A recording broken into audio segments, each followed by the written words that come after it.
முரண்களும் ஒடுக்கப்பட வேண்டும். கிறிஸ்துமஸ் வாழ்த்துச் செய்தியில் தலைவர்கள் வலியுறுத்தல்.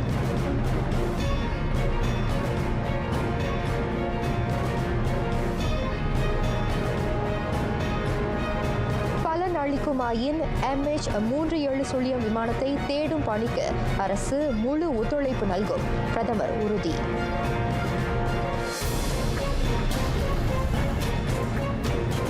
சிறார் பாலியல் விவகாரங்களை களைய MCMCயுடன் போலீஸ் ஒத்துழைப்பு. தொடர் சோதனை நடத்தப்படும்.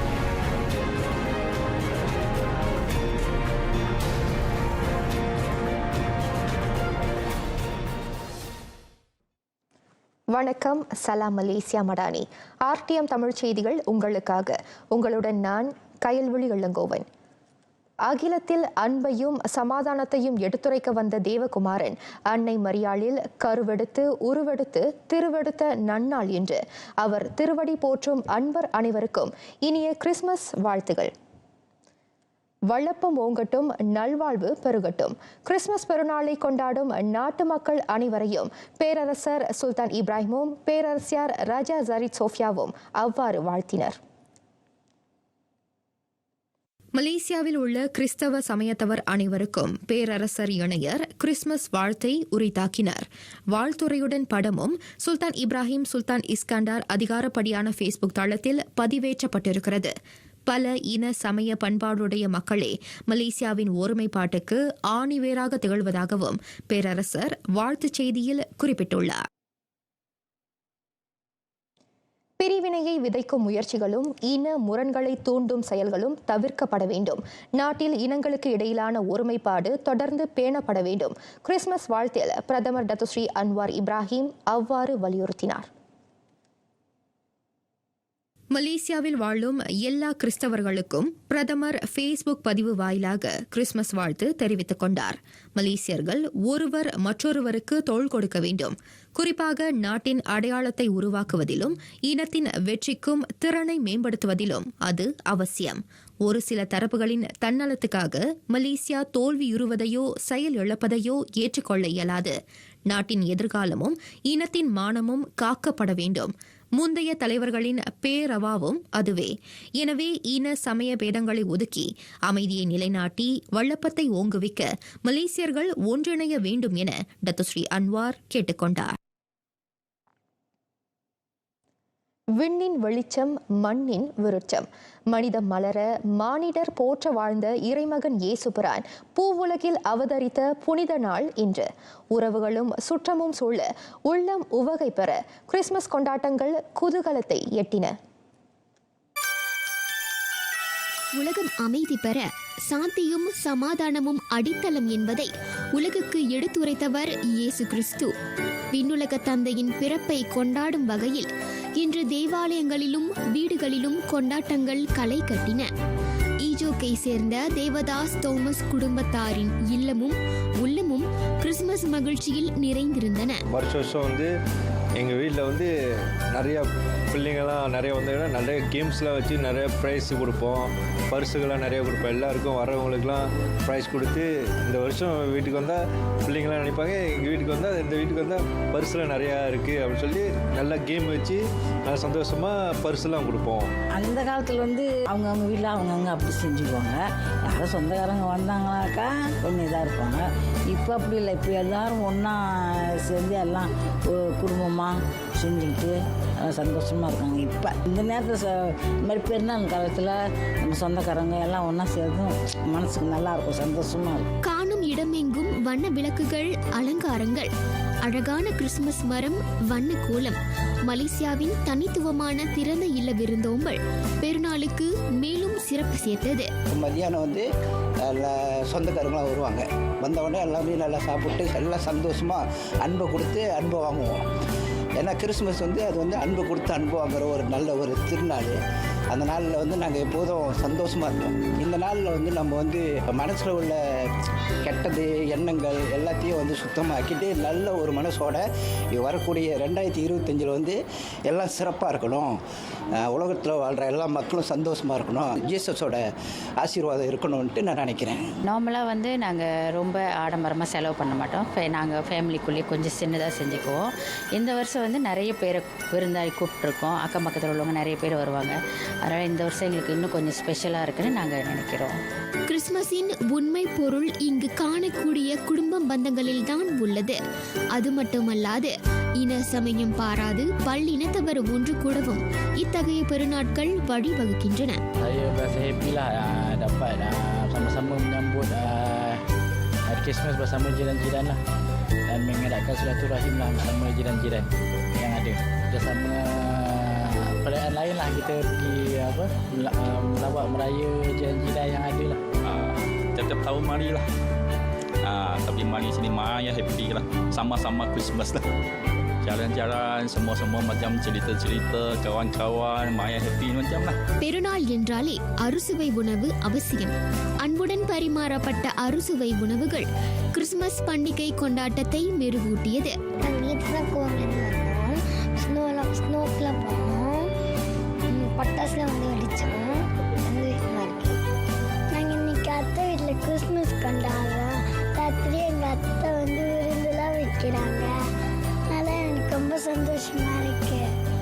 விண்ணுலக மைந்தன் உலகிற்கு போதித்த அன்பு, சமாதானம், சமத்துவம் ஆகிய கூறுகளை பின்பற்றி வாழ்வோமாக. Merry Christmas, merry Christmas, merry Christmas, Christmas வாழ்த்துக்கள். கிறிஸ்துமஸ் என்பது கொண்டாட்டம் என்பதுடன் குடும்பத்தாருடன் உள்ள நேசத்தையும் ஒற்றுமையையும் பரிமாறிக்கொள்ளும் தருணமாகவே அமைகிறது. மரபுகளை பேணுவதற்கும் மகிழ்ச்சியை ஏற்படுத்துவதற்கும் இதுபோன்ற கொண்டாட்டங்கள் வகை செய்கின்றன. அனைவருக்கும் கிறிஸ்துமஸ் தின நல்வாழ்த்துக்கள். RTM-க்காக புனிதவதி முருகன்.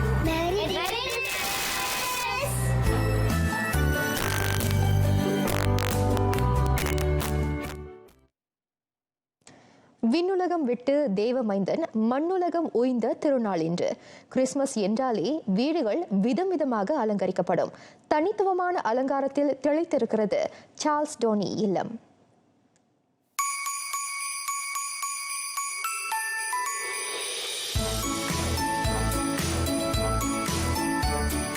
கருணையும் மனித நேயத்தையும் மட்டுமே விதைத்து சென்ற அந்த இறைமகனாரின் பிறந்த நாளில் அன்பு பரிமாற்றம் தானே முத்தாய்ப்பு கூறு.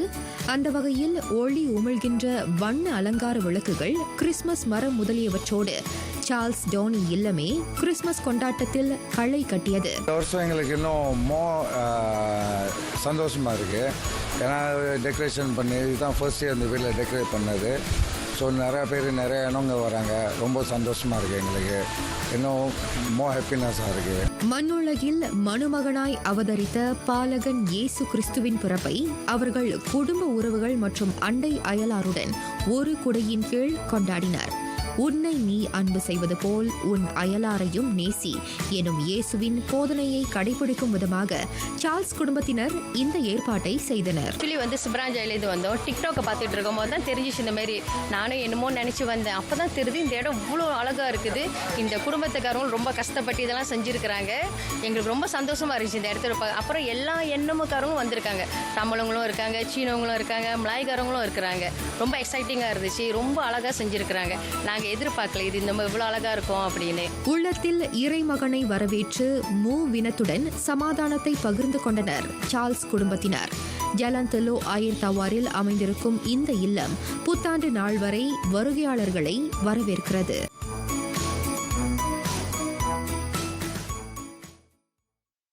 அகத்தில் பொங்கும் பெருநாள் இன்பம் மட்டுமின்றி வீட்டின் புறத்திலும் செய்யப்பெற்றுள்ள அலங்காரங்கள் குதூகலத்தின் கோலம் சாற்றுகின்றன. கொண்டாட்டத்திற்கு அப்பால் அன்பு, மன்னிக்கும் மனப்பான்மை, குடும்ப உறவை வலுப்படுத்துதல் ஆகியவனவும் கிறிஸ்துமஸின் முதன்மை கூறுகளாக திகழ்கின்றன. அலைன் மோசெனாக், ஜூலியன் லெஸ்டர் ஆகிய இருவருக்கும் இல்ல அலங்காரம் ஒவ்வொரு ஆண்டும் பண்டிகையின் முத்தாய்ப்பாக இருக்கிறது. பல வண்ண பொருள்கள் கூட்டப்பட்ட அழகுக்கு பொருள் கூறும் அலங்காரம் விருந்தினரின் வெளிகளுக்கு விருந்து படைப்பதாக கருதுகின்றனர் அவர்கள். இருவர் மட்டுமே ஒரு கூரை கீழ் இருப்பினும் தங்கள் வீட்டு அலங்காரம் அமைதியான பெருநாள் கொண்டாட்டத்திற்கு கட்டியம் கூறுவதுடன் வருவோரையும் மொழி பேசாது வாஞ்சையுடன் வரவேற்பதாக உவக்கின்றனர் அவர்கள். மாயமான மலேசியா ஏர்லைன்ஸ் MH370 விமானத்தை தேடும் பணி மீண்டும் தொடங்கப்பட்டிருக்கிறது. அது பலனளித்தால் மதானி அரசு முழு ஒத்துழைப்பை நல்கும். பிரதமர் டத்தோஸ்ரீ அன்வார் இப்ராஹிம் அந்த உறுதியை வழங்கினார். MH370 விமானத்தை தேடும் அவசியத்தை சீர்தூக்கி பார்க்கும் அதேவேளை மக்களின் நிதி முறையாக பயன்படுத்தப்படுவதும் உறுதி செய்யப்பட வேண்டும். அந்த வானூர்தி ராடாரில் இருந்து மறைந்து 10 ஆண்டுகள் ஆகிவிட்டன. ஆனாலும் அது குறித்த கேள்விகளுக்கும் மறைந்த மாயத்துக்கும் விடை காண முடியாதிருக்கிறது. அந்த விமானத்துடன் காணாமல் போன பயணிகளின் குடும்பத்தினர் மட்டுமல்ல, நாட்டு மக்களும் அந்த விடை தெரியும் உரிமை பெற்றிருக்கின்றனர். எனவே தேடும் பணி பலனளித்தால் முழு ஒத்துழைப்பு நல்க அரசு ஆயத்தமாக இருப்பதாக பிரதமர் கூறினார். ஃபேஸ்புக் பதிவில் டத்தோஸ்ரீ அன்வார் இதனை குறிப்பிட்டுள்ளார். MH370 விமானத்தின் பாகங்களை தேடும் பணியை ஓஷன் இன்ஃபினிட்டி நிறுவனம் தொடர அமைச்சரவை கொள்கை அளவில் ஏற்றுக்கொண்டதாக போக்குவரத்து அமைச்சர் ஆந்தனிலோ கடந்த வெள்ளிக்கிழமை தெரிவித்தார். 2014 மார்ச் 8ஆம் நாள் 239 பயணிகளுடன் கோலாலம்பூரில் இருந்து பெய்ஜிங் புறப்பட்ட MH370 விமானம் காணாமல் போனது. சிறார் பாலியல் வன்கொடுமையை ஒழிப்பதில் அரச மலேசிய போலீஸ் படையும் MCMCயும் தீவிரமாக செயல்படும். அத்தகைய கொடுமைகளை தூண்ட வகை செய்யும் ஆபாச உள்ளடக்கங்களை வைத்திருப்போர், விநியோகிப்போர் வேட்டையாடப்படுவர் என தேசிய போலீஸ் படை தலைவர் தான் ஸ்ரீ ரசாருடின் ஹுசேன் எச்சரித்தார். பாலியல் ரீதியில் சிறார் துன்புறுத்தப்படுவதை தடுக்க ஓப்பெடோ சோதனை அவ்வப்போது தொடர்ந்து மேற்கொள்ளப்படும். குற்றம் புரிபவர்களை கண்டறியவும் சிறார் பாலியல் உள்ளடக்கங்கள் மீதான தகவல்களை பெறவும் மலேசிய தொடர்பு பல்லூடக ஆணையத்துடன் PDRM ஒத்துழைக்கும். அதோடு அந்த குற்றச்செயல்களில் ஈடுபடுவோர் இப்போது தீவிரமாக அடையாளம் காணப்பட்டு வருவதாக தான் ஸ்ரீ ரசாருடின் ஹுசேன் குறிப்பிட்டார். சிறார் பாலியல் வன்கொடுமைகள் பற்றிய தகவல் அறிந்தோர் அது குறித்து உடனடியாக போலீசிடம் புகார் அளிக்குமாறு கேட்டுக் கொள்ளப்படுகிறது. சிறாரை இணையம் வாயிலாக பாலியல் துன்புறுத்தலுக்கு உள்ளாக்கிய மூத்த குடிமகன் உட்பட 13 ஆடவர்கள் கைது செய்யப்பட்டதாக தான் ஸ்ரீ ரசாருடின் நேற்று கூறியிருந்தார். இறக்குமதி செய்யப்பட்ட இரும்பு, கலவை உலோகம் இல்லா இரும்பு சுருளுக்கு விதிக்கப்படும் பொருள் குவிப்பு தடுப்பு வரி தொடர்பான நிர்வாக மீளாய்வு மேற்கொள்ளப்படுகிறது. சீனா, ஜப்பான், தென்கொரியா, வியட்நாம் ஆகிய நாடுகளுக்கு ஏற்றுமதி செய்யப்படும் 1300 மில்லிமீட்டருக்கும் கூடுதலான தடிப்பு கொண்ட இரும்பு பொருட்களுக்கு அந்த வரி விதிக்கப்படுகிறது. மைக்ரான் ஸ்டீல் CRC நிறுவனம் கேட்டுக் கொண்டதற்கு இணங்க பொருள் குவிப்பு தடுப்பு வரி தொடர்பான நிர்வாக மீளாய்வு மேற்கொள்ளப்படுவதாக முதலீட்டு வர்த்தக தொழில் அமைச்சு தெரிவித்தது. பொருள் குவிப்பு தடுப்பு வரி காலக்கெடு முடிவினால் இரும்பு பொருள்கள் குவிக்கப்படுவதையும் அதனால் உற்பத்தியாளர்களுக்கு ஏற்படும் பாதிப்புகளையும் அந்த மீளாய்வு கருத்தில் கொள்கிறது. தொடங்க பெற்றதிலிருந்து 180 நாள்களுக்குள் அந்த மறு ஆய்வு நிறைவுறும் என அமைச்சு அறிக்கை வழி தெரிவித்தது. அடுத்த மாதம் 23ஆம் நாளுக்குள் அந்த மீளாய்வு தொடர்பான கருத்துக்களை தொடர்புடைய தரப்புகள் எழுத்து வடிவில் வழங்கலாம். கருத்து கணிப்பில் பங்கேற்பதோடு முதலீட்டு வர்த்தக தொழில் அமைச்சுக்கு ஆதரவையும் புலப்படுத்தலாம்.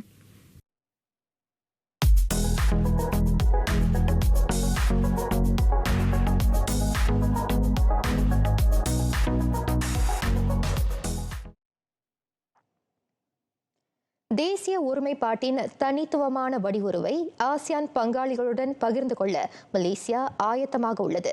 2025 ஆசியான் உச்சநிலை கூட்டம் அதற்கு களமாக அமையும் என தேசிய ஒருமைப்பாட்டு துணை அமைச்சர் செனட்டர் சரஸ்வதி கந்தசாமி கூறினார்.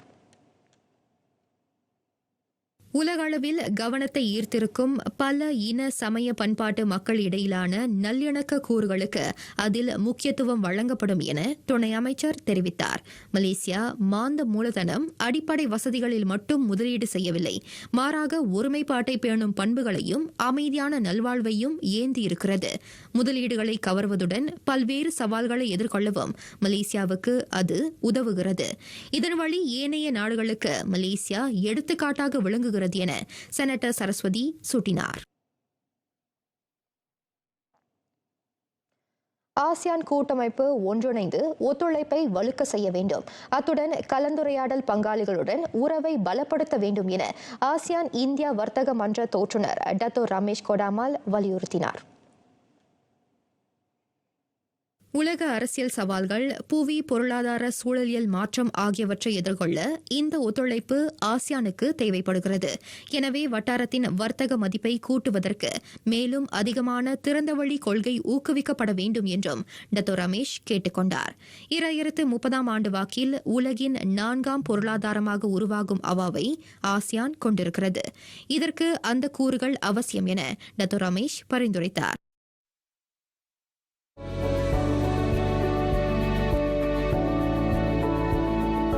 நான் எண்ட் ஸ்டேஜ் கிட்னி ஃபெயிலியர்னால ஹீமோடயாலிசிஸ் போய்கிட்டு இருந்தேன். ஸோ அதுக்கு ரொம்ப செலவாச்சு. வேலை செய்யாத வசி நான் சொக்ஸோவில் அப்ளை பண்ணியிருந்தேன். அவங்க 1 கொடுத்தாங்க. ஆனால் ஜஸ்ட் கொஞ்சோண்டு தான் கவர் பண்ணாங்க. மிச்ச காசு நான் தான் சொந்தமாக தேடிக்கணும். ஸோ அங்கே சென்டரில் சொன்னாங்க, இந்த மாதிரி நம்ம தமிழ்நாளுக்குன்னு மீட்ரா 1 கிடைக்கும், கேஷ் கொடுப்பாங்க இந்த க்ரானிக் இல்னஸ்னு. ஸோ அப்ளை பண்ணி பார்த்து அப்புறம் நல்ல வேலை இப்போ தான் இடையில காசுலாம் புந்துச்சு. ஸோ ரொம்ப ஹெல்ப்ஃபுல்லாக இருந்துச்சு. ஏன்னா காசு ரொம்ப செலவாச்சு இந்த சீக்கு வந்ததுலேருந்து. ஸோ மித்ராவுக்கு ரொம்ப நன்றி.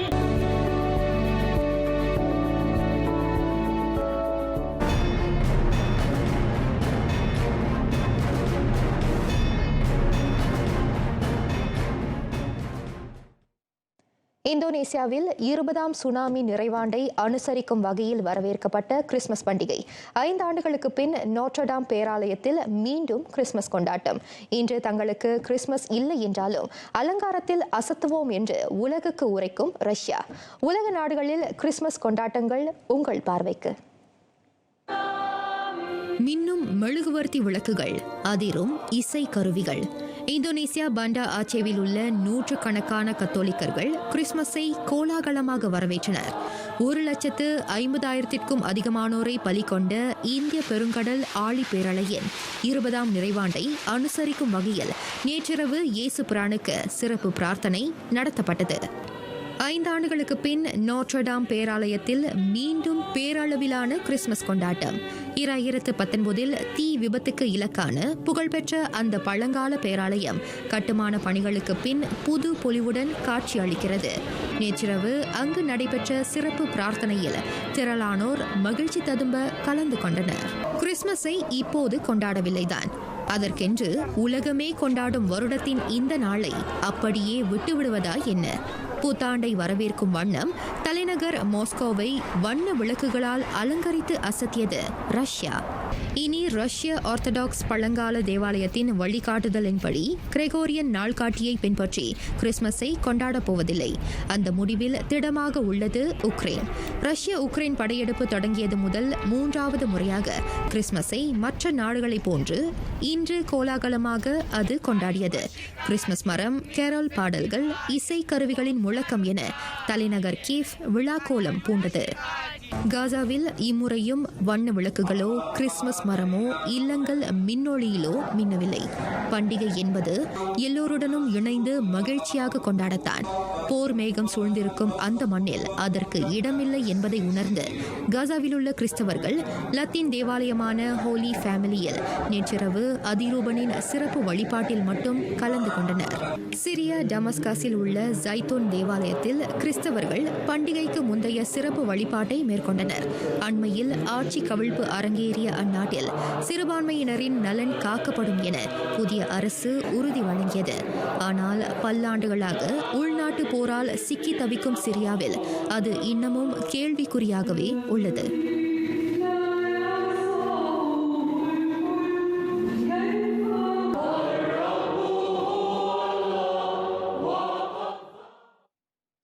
கசக்ஸ்தான் அக்தாவ் நகரில் பயணிகள் விமானம் விழுந்து நொறுங்கியது.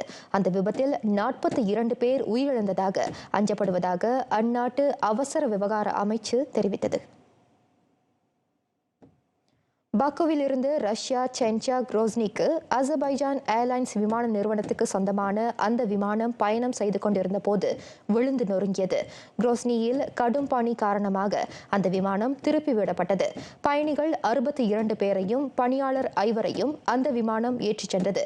விழுந்து தீப்பிடிப்பதற்கு முன்னர் அது வேகமாக தரையிறங்கியது காணொலி வழி கண்டறியப்பட்டது.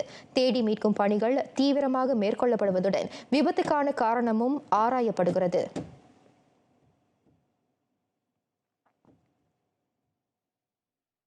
சிரியாவில் எதிர் ராணுவ தரப்புகள் தங்கள் அதிகாரத்தை நிறைவுக்கு கொண்டு வந்து ஆளும் தற்காப்பு அமைச்சோடு கைகோர்த்துள்ளன.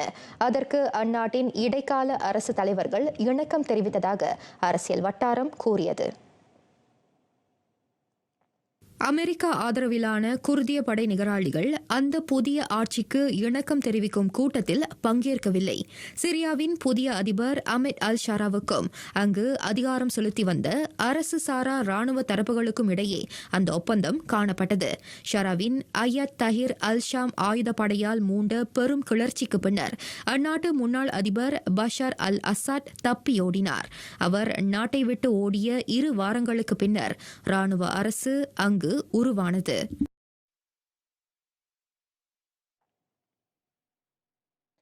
சூடானில் தலை விரித்தாடுகிறது பஞ்சம். ஏற்கனவே உள்நாட்டு போரால் நிலைகுலைந்து போயிருக்கும் அந்த ஆப்பிரிக்க குடியரசில் அகதிகள் முகாம்கள் வரை பசிப்பிணி விரிவடையும் என கணிக்கப்படுவதாக ஐநா பொதுச் செயலாளர் அந்தோனியோ குட்டரஸ் திடுக்கிடும் தகவலை வெளியிட்டார்.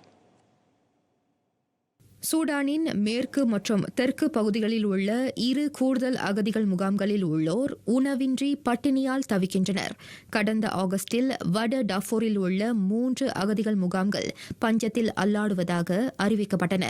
அந்த குடியரசில் உள்ள 6,38,000 பேரை கொடும் பட்டினி சூழ்ந்துள்ளது. மேலும் 81 லட்சம் பேர் பஞ்சத்தின் விளிம்பில் சிக்கும் அவலத்தில் உள்ளதாக ஐநா உணவு பாதுகாப்பு ஒருங்கிணைப்பு பிரிவின் ஆய்வறிக்கையில் குறிப்பிடப்பட்டுள்ளது. அதிகாரத்தில் உள்ளவர்கள் பாதிக்கப்பட்ட மக்களுக்கு விரைந்து உணவு, நீர், மருந்து முதலிய இன்றியமையா தேவைகளை வழங்குமாறும் அவர்களின் பாதுகாப்புக்கு பங்கம் விளைவிக்க வேண்டாம் எனவும் அந்தோனியோ குட்டரஸ் வலியுறுத்தினார். இந்தோனேசியாவில் நடைபெற்ற ப்ராஜெக்ட் குடாங் ஜகார்த்தா கலை நிகழ்ச்சியின் போது அந்நாட்டு போலீசார் மலேசியர் 45 பேரிடம் மிரட்டி பணம் பறித்தது அம்பலமானது. மொத்தம் $1,60,000 அவர்களிடமிருந்து மீட்கப்பட்டதை அந்நாட்டு போலீஸ் பணி பாதுகாப்பு பிரிவு தலைவர் அப்துல் கரீம் உறுதிப்படுத்தினார். மலேசியர்களிடமிருந்து இந்தோனேசிய போலீசார் பணம் பறித்ததாக 2 அதிகாரப்படியான புகார்கள் பெறப்பட்டதாக அப்துல் கரீம் மெட்ரோ டிவிக்கு அளித்த பேட்டியில் தெரிவித்தார். புலனாய்வில் வெளிப்படைத்தன்மை இருப்பதை உறுதி செய்ய அந்நாட்டு தேசிய போலீஸ் ஆணையம் உள்ளிட்ட புற பாதுகாப்பு அமைப்பும் இந்த விவகாரத்தை அணுக்கமாக கண்காணிப்பதாக அவர் கூறினார். வடக்கு ஜகார்த்தா கமாயோரானில் DWP கலை நிகழ்ச்சியின் போது மலேசியர்களிடமிருந்து பணம் பறித்ததாக குற்றம் சாட்டப்பட்ட இந்தோனேசிய போலீசார் 18 கடந்த சனிக்கிழமை தடுத்து வைக்கப்பட்டனர். பிரேசிலில் 160க்கும் மேற்பட்ட சீன தொழிலாளர்கள் அடிமை சங்கிலியில் இருந்து விடுவிக்கப்பட்டனர். சீனாவுக்கு சொந்தமான BYD மின் வாகன நிறுவனம் கமசாரி நகரில் பேரளவில் அமைக்கப்பட்டு வருகிறது. அந்த நிறுவனத்தின் கட்டுமான பணியில் ஈடுபட்ட சீன தொழிலாளர்கள் அடிமைகளாக நடத்தப்பட்டது அம்பலமானது. வடகிழக்கு மாநிலமான பையாவின் கமாசாரியில் மாபெரும் அளவில் BYD நிறுவனம் அமைக்கப்பட்டு வருகிறது. கட்டி முடிக்கப்பட்டால் ஆசியாவுக்கு வெளியே BYD நிறுவனம் கொண்டிருக்கும் மிக பெரும் மின் வாகன தளமாகவும் ஆண்டுக்கு 1,50,000 மின் வாகனங்களை உற்பத்தி செய்யக்கூடிய ஆற்றலை கொண்டதாகவும் அது விளங்கும். அந்த நிறுவனத்தின் கட்டுமான பணிக்கான குத்தகையாளராக நியமிக்கப்பட்ட சின்சாங் கன்ஸ்ட்ரக்ஷன் பிரேசில் நிறுவனம் சீன தொழிலாளர்களை அடிமை போல் நடத்தி வந்துள்ளது. அவர்களுக்கு சரியான உறைவிடம், அடிப்படை வசதி முதலியவற்றை ஏற்படுத்தி தராமல் இருந்ததும் அம்பலமானது. நிலைமை குறித்து அறிந்தவுடன் அந்த கட்டுமான தளத்தில் உள்ள அனைத்து பணிகளையும் நிறுத்தும்படி பஹியா பொதுப்பணித்துறை உத்தரவிட்டது. அத்துடன் சின்சாங் கன்ஸ்ட்ரக்ஷன் பிரேசில் நிறுவனத்துடனான எல்லா ஒப்பந்தங்களையும் உடனடியாக ரத்து செய்வதாக BYD-யின் பிரேசிலிய கிளை அறிவித்தது.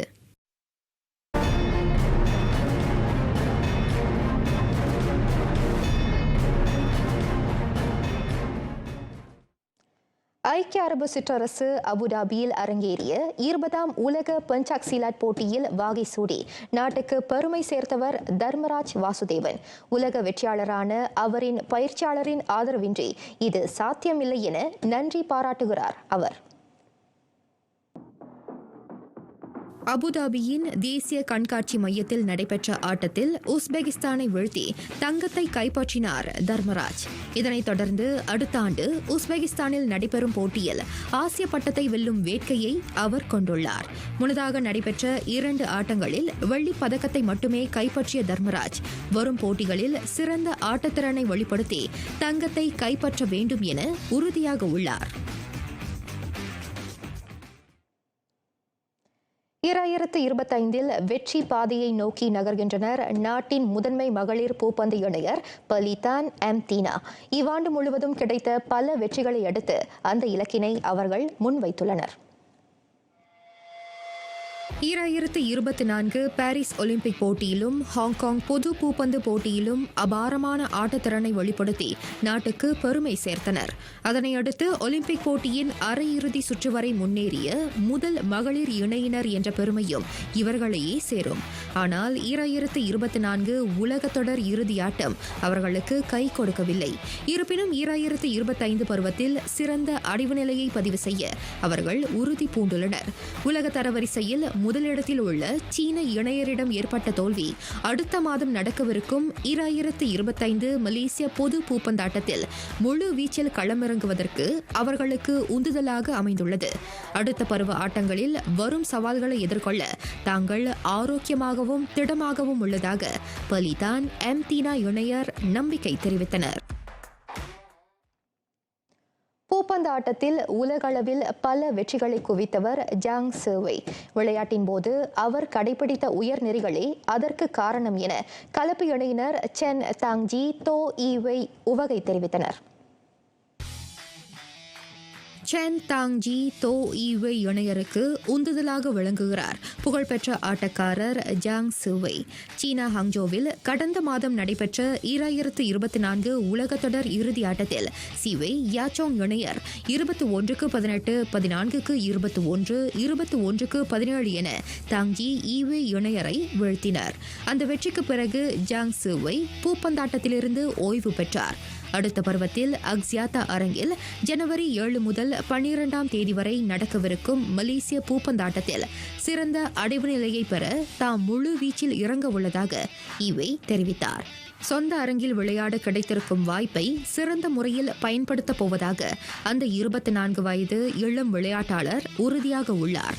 பூப்பந்தாட்டத்தில் புகழ்பெற்ற ஜாங் சேவைக்கு ரசிகர்களிடமிருந்து கிடைத்த பாராட்டுகளும் ஆதரவும் சென் தாங்ஜி தோ ஈவை இணையருக்கும் கிடைக்கும் என்ற நம்பிக்கையை அவர்கள் வெளிப்படுத்தினர். தேசிய சைக்கிள் ஓட்ட நட்சத்திரம் நூருல் ஈசா இசாத்தி முகமது அஸ்ரி 2025 புத்தாண்டை பேரளவில் கொண்டாடவில்லை. அடுத்த ஆண்டு ஐரோப்பிய வெற்றியாளர் போட்டிக்கு ஆயத்தமாகும் வகையில் கடும் பயிற்சியில் அவர் ஈடுபட்டுள்ளார். இந்தியா புதுடில்லியில் நடைபெற்ற ஆசிய சைக்கிள் ஓட்ட வெற்றியாளர் போட்டியில் 2 தங்கப் பதக்கங்களை வென்றதுடன் 2024 பாரிஸ் ஒலிம்பிக் போட்டிக்கு தகுதி அடிப்படையில் அவர் தேர்வு பெற்றார். உலகின் புகழ்பெற்ற சைக்கிள் ஓட்டக்காரர்களின் பட்டியலில் தமது பெயரையும் பதிக்க கடுமையாக போராட வேண்டும் என அந்த 21 வயது இளம் வீராங்கனை கூறினார். 11 வயதில் சைக்கிள் ஓட்ட போட்டியில் அடியெடுத்து வைத்த நுருல் ஈசா 2022ஆம் ஆண்டில் அதிவேக சைக்கிள் ஓட்ட போட்டியில் முழு வீச்சில் இறங்கினார்.